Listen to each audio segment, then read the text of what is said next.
気配が変わった。全然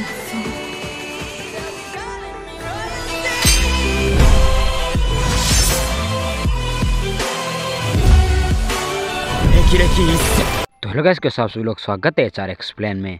तो चलिए शुरू करते हैं हमारा अगला एपिसोड। तो चैनल पर नए हो तो चैनल को सब्सक्राइब मारो यार, क्या कर रहे हो। तो पिछले एपिसोड के लास्ट में हमें दिखाया गया था कि फिर जीफ्यू कहती हैं कि आपने क्यूमिंग से किस तरह की बात की जिससे आप बहुत खुश हो गए। ज्यादा कुछ नहीं, इसके अलावा आपने किस बारे में बात की। और फिर जीफ्यू के हाथ से रुईकिंग चम्मच को पकड़कर वॉन्टन खाने लगता है। तभी जीफ्यू कहती है कि तुम क्या कर रहे हो। और फिर रुईकिंग कहता है कि मैं तो बस चख रहा था, ये अच्छा नहीं, आप ये खाओ। और फिर जीफ्यू कहती है कि वाह सर, क्या आपको जलन हो रही है, क्या आप वह बचाना चाहते हैं। इसके आगे मास्टर जी कुछ भी नहीं बोलते हैं। तो यहाँ से आगे हम शुरू करते हैं कि आगे क्या होता है। तो चलिए शुरू करते हैं। तो स्टार्टिंग में हमें दिखाया जाता है कि रुईकिंग वहाँ से जा रहा होता है और जीफ्यू कहती है कि मैंने देखा कि आपका चेहरा लाल है। और फिर जीफ्यू अपने मन में सोचती हैं और कहती हैं कि रोंग रुईकिंग, क्या ये है पहला प्यार था। वह वास्तव में जेलस हो रहा है और शर्मा भी रहा है। पिछले 2 दिनों में उसने कहा कि वह मुझे पसंद नहीं करता, तो फिर वह जेलस क्यों होगा। वह अभी भी जानता है कि मैं वॉन्टन खाना चाहती हूँ।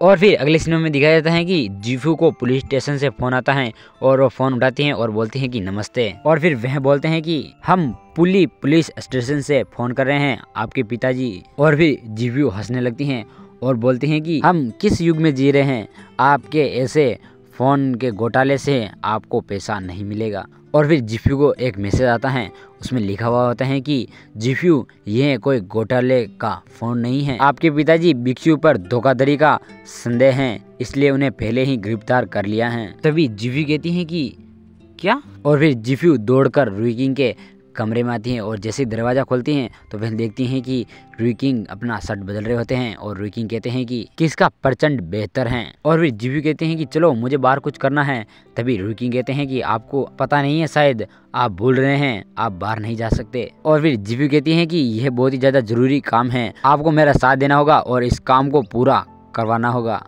और फिर रुईकिंग कहता है कि क्या ये जीफ्यू के बारे में है। तभी वे बोलती हैं कि हाँ। और फिर रुईकिंग बोलता है कि मैं क्यूमिंग को तुम्हारे साथ भेजता हूँ, उसे अस्टिक स्थान के बारे में बताना असुविधाजनक है, बस उसे अपने पास छोड़ दें। और फिर जीफ्यू कहती है कि शुक्रिया। तो अगले सीन में हमें एक बहुत ही बड़ा पुलिस स्टेशन दिखाया जाता है। तो अगले सीन में हमें दिखाया जाता है कि क्यूमिंग जीफ्यू को लेकर पुलिस स्टेशन के बाहर आ जाता है। और फिर जीफ्यू कहती है कि बस मुझे तुम यहाँ पर छोड़ दो और तुम वापस चले जाओ, जब मैं वापस तुम्हें बुलाऊं तब मुझे लेने के लिए आ जाना। और फिर क्यूमिंग कहता है कि ओके। और फिर जीफ्यू पुलिस स्टेशन के अंदर चली जाती हैं और क्यूमिंग बाहर ही खड़ा रहता है। और क्यूमिंग खड़े खड़े सोचता है कि यह युवती का अंतिम गंतव्य होना चाहिए, क्योंकि पुलिस स्टेशन के पीछे दरवाजे नहीं हैं। और फिर जीफ्यू पुलिस स्टेशन के अंदर आ जाती हैं और आकर वह पुलिस के सामने बैठ जाती हैं। और जीफ्यू बोलती हैं कि हेलो सर, मैं जीफ्यू जी वूसी की बेटी। और जीफ्यू को दुर्गा जी कहते हैं कि तुम छोटी लड़की, तुम बहुत ही सतर्क हो, मैंने अपने परिवार को बताया कि मुझे पहली बार छोटा कहा गया। और दुर्गा जी बोलते हैं कि आप जीवसी की गोद ली हुई बेटी हैं, है ना। हाँ, हमारा रिश्ता असली खून के परिवार की तरह नहीं है, वह मुझे बस अपनी बेटी मानते हैं। और फिर जीफ्यू कहती हैं कि क्या तुमने मुझे यह जानने के लिए बुलाया था, मेरे पिता को देखें और जमानत दें। और दुर्गा बोलता है कि छोटी लड़की, तुम क्या सोच रहे हो, लगता है कि तुम टीवी में ड्रामा बहुत देखती हो। परिवार के सदस्यों की हिरासत के दौरान उनसे मिलने की इजाजत नहीं है, जब तक कि आप अपने साथ एक व्यक्ति नहीं लाते। आप इस मामले में सहायता के लिए यहाँ हैं। और फिर जीफ्यू कहती हैं कि क्या मामला है, मेरे पिता एक ईमानदार व्यक्ति हैं, वह तो केवल छोटी छोटी सजावटी पेंटिंग का व्यवसाय कर रहे हैं। क्या आपने अपने पिता के द्वारा घर पर लाई गई इस तेल चित्र को देखा है। और फिर जीफ्यू सोचती हैं कि यह डॉन है जिसे मैंने चित्रित किया है, क्या ऐसा हो सकता है कि उन्हें पता चला हो कि यह नकली है। और सोचती हैं कि मुझे रास्ता ढूंढना होगा बाहर जाने का, नहीं तो हम दोनों जेल के अंदर होंगे। अगर ऐसा होता है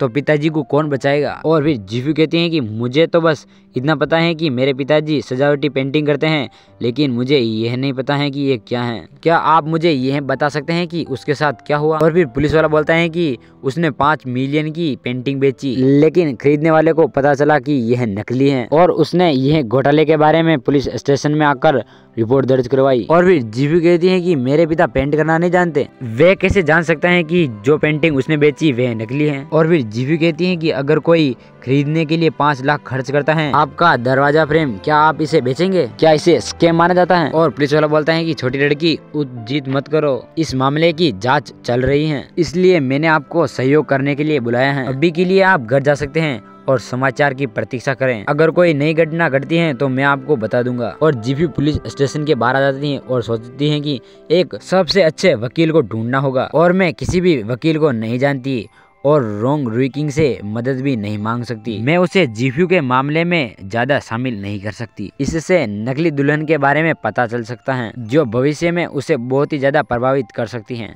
क्या तुम मुझे इसके बारे में एक्सप्लेन नहीं करना चाहते? और फिर जीपी वापस महल में आ जाती हैं और उसे एक आवाज़ सुनाई देती है और कहती है कि यह वॉइस, और वह जैसे पीछे मुड़ती है वह बोलती है कि रॉन्ग रुइकिंग। तो अगले सीन में दिखाई देता है कि रॉन्ग रुइकिंग और जीपी कार में बैठकर कहीं पर जा रहे होते हैं और फिर रॉन्ग रुइकिंग कहता है कि क्या आप मुझसे कुछ भी नहीं कहने की योजना बना रहे हैं? तो बस आज का एपिसोड यहीं पर खत्म करते हैं और मिलते हैं आपका नेक्स्ट एपिसोड में।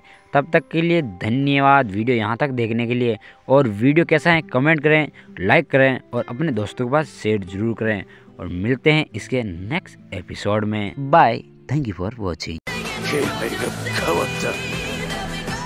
前奏